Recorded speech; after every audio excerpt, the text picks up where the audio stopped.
Thanks. My name is Soley. I'm Executive Director of the Industrial Internet Consortium. Today we're going to be talking about smart factories. So thank you for joining us on our public events. We have a great lineup of speakers. I think that the most important thing is that I will be sitting down fairly soon. That was supposed to be funny, and apparently I'm sorry. I saw one laugh that doesn't count.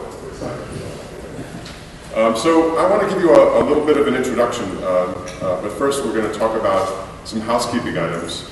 I did warn the marketing crew that I'm not very good at housekeeping. If you don't believe me, ask my wife. But nevertheless, geez, I mean, out of last for the day. Please, if you tweet at the unrememberable IIC Cali 2016. I was going to say IICCALI 2016, but it is actually IIC Cali, as in California 2016. So it's easier to remember than you think. If you've got questions, there is a question box in the back. Karen, where is it? It's actually on the pencil projection. It's here, yes. This is now the back of the room officially, because that says it's in the back of the room, and it's right there next to the projector. So if you have questions anytime during the day, we have a great lineup of speakers, and then we have a panel at the end. So particularly for the panel, if you have questions, as you see in the agenda for that panel, stick them in the question box, and the good questions we will see if we can get answered. The other ones, we're going to find out who asked. We are taking a video today, so we're not videoing the entire thing, but we are videoing a lot. Please keep that in mind when you ask questions, or if you ever come to the front and you're not a speaker, you would not like to be videoed. We need to know that. You have to tell us that. If we did intend to put you on our video, that means you're going to go up on the web, so we've asked you to sign a waiver. If you are one of our speakers today and you haven't signed a waiver, please see Kathy, who's sitting right there in the middle, putting her hand up. Thank you very much, Kathy. I won't get that fixed. And all of the presentations will be available on our website next week.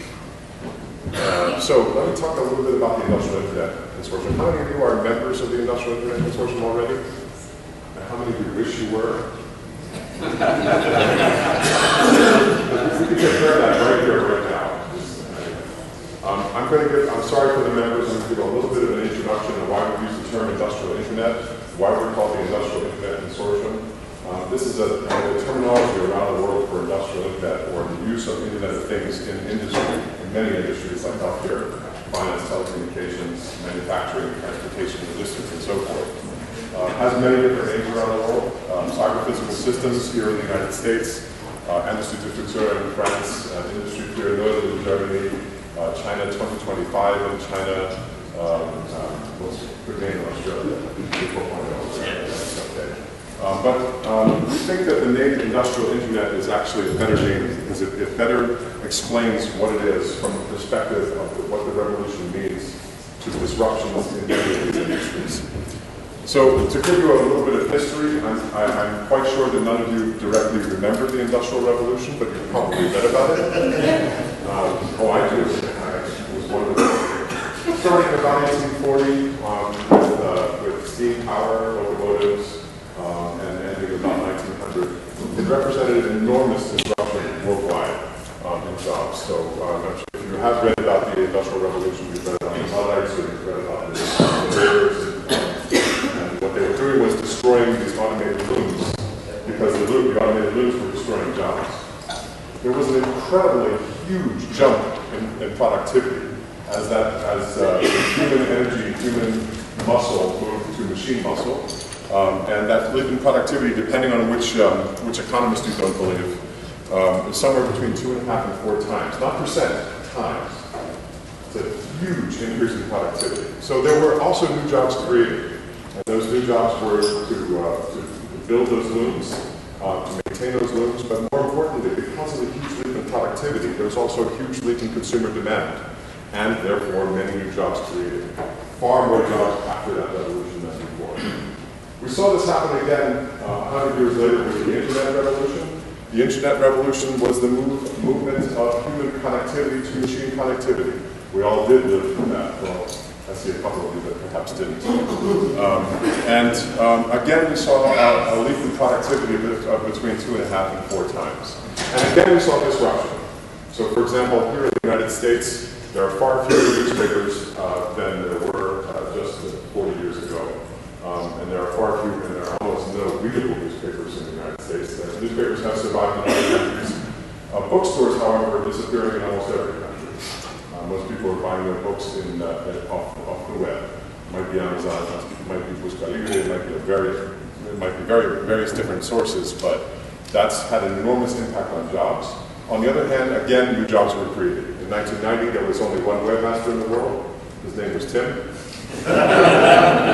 His name still is Tim. I'm sorry, Sir Tim. And there are now millions of webmasters in the world. And again, there was a huge leap in productivity. We think this is going to happen again. And where that comes from is the application of internet technology to industries where there has been traditionally no impact of internet technology on those industries. Sorry, I'm going ahead there. And we think, again, you'll see a large leap in productivity, which will lead to a large leap in consumer demand, which will lead to a large leap in job creation. But it will be disruptive, and it's hard to know what those disruptions will be. So how do you find out what those disruptions will be?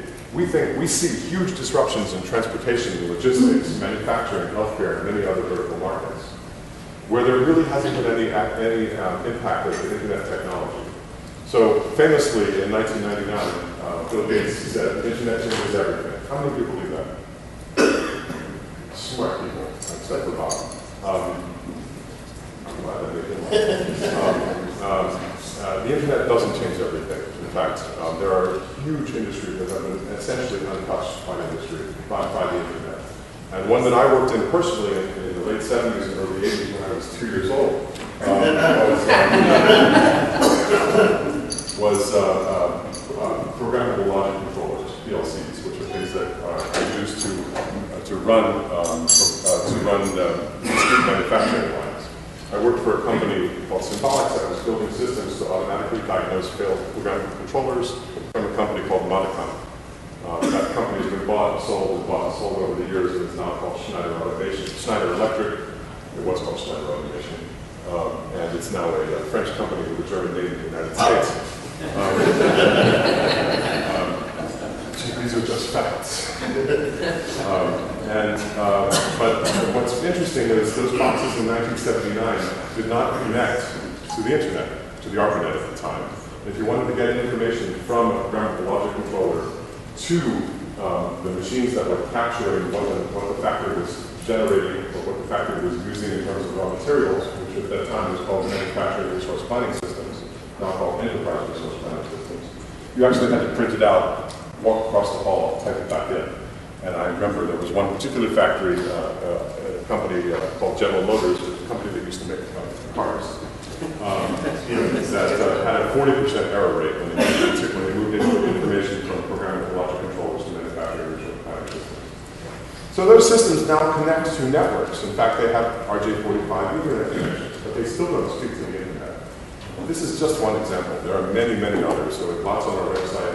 I have only 15 minutes. I can give you some more examples. I will tell you, there's a real problem in figuring out how we use the internet technology in those industries that have been essentially untouched by the internet today. And so what we need to do is bring together the players in that world, the standards people, the manufacturers, the banks, the healthcare companies, technology providers, research organizations, universities, to solve those problems, to figure out, yes, we need standards, but what are the standards we need? What are the priorities for those standards? What are the best practices? How do we hire people? How do we train people? How do we reskill? What products do we need? How do we measure those products? All these questions are about how to implement Internet of Things technology, or Internet technology in general, in these industries that have been essentially untouched by Internet technology. So that's really what the Industrial Internet Consortium is about. Now you know why we call it Industrial Internet, the application of IoT, of Internet technology, to industries. And what we do is we bring together those players to build test beds to learn how we're going to use internet technology in those industries, in the mining companies, in the banking companies, in the logistics companies, and so forth. This is not all of our members, so if you're looking for your company name, it was intentionally deleted to make you angry. It took like hours last night to see who was pre-registered and take all those names out. This is our mission statement, but I want to focus on those 6 red words. Number 1, coordinating ecosystems initiatives. Bringing together the ecosystem. What do I mean by that? What I mean by that is your organizations, your companies, your government agencies have some of the smartest people in this world. We have all. Right? Because we have hundreds of companies from dozens of countries that are working together to figure this out. March of 2014, March 27th to be specific, these 5 companies, alphabetically, AT&T, Cisco, General Electric, IBM, and Intel, came together and said, let's work together to learn how to apply internet technology to industries, because our industries are going to be disrupted. And in essence, what they're doing is saying, our industries will be disrupted, and rather than be disrupted, we will do the disruption. So the second phrase, transformational business and societal outcomes. Find out what those are. What is the impact on the healthcare industry? What is the impact on the mining industry, and so forth? So I'm not going to read all of these company names. We're now, as I said, several hundred member companies, and moving forward on its own. There are a bunch of them, I should say, founding contributing members: Bosch, EMC, General Electric, Huawei, IBM, Intel, SAP, and Schneider Electric. In alphabetical order once again, I just wanted to mention that by first letter. But today about 42% of our members are large companies, meaning more than 50 million US in annual turnover. And more than half are small industry members, that is small and medium-sized enterprises, that brings innovation, bring new ideas that aren't necessarily already available to those ecosystems that the large companies are building. So, if you're thinking, I'm a small company, I can't participate in this, I will tell you, there are lots of small companies participating, more than half of our members, and in fact, some of our test beds are led by those small companies, and universities and research institutions as well. These 13 people, 12 intelligent people plus me, are our steering committee. And I wanted to point out that the chairman of the steering committee is sitting right here, wishing that I didn't point him out, John Pasillo. If you want to bother somebody, go bother me.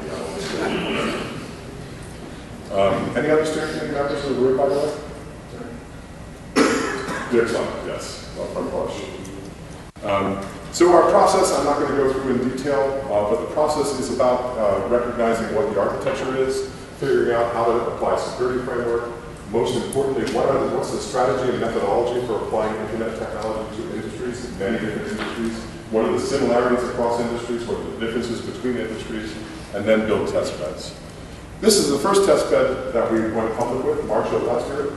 The track and trace test bed, which was led by Bosch, Technical, and Cisco, and has added, since then, National Instruments and SAP to the mix as well. And I suspect you're going to talk a little bit about it, so I won't steal his thunder.